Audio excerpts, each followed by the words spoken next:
为着守护妇女甲儿童的身心健康甲权益，13个团体是组成全国妇儿团体联名，反对照目生囝，而且佫呼吁讲，若是摕囡仔，就爱随通报。不过，国建署是回应讲，咱台湾的法律目前是还无规定摕囡仔爱通报，所以讲若是要修法，爱佫评估。 斗阵完成导图，向定点到台湾，希望妇女甲囡仔拢有安全健康的囡仔时代甲生活。全国妇女团体联名宣布正式成立，结合13个理念共款的团体共同发声。今麦关注的议题之一，就是反对代理孕母合法。有些经济弱势上面的妇女，她们也是为了金钱的缘故，所以她们就好像出租她们的子宫，有一些商业上面的那种，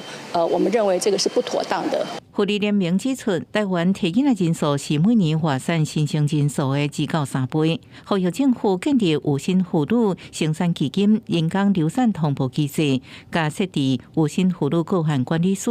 正式非有期有薪妇女人工流产的议题。若无提悬育儿补贴、人工生殖法开放，对解决少子化危机是无帮助。如果你一直在花这种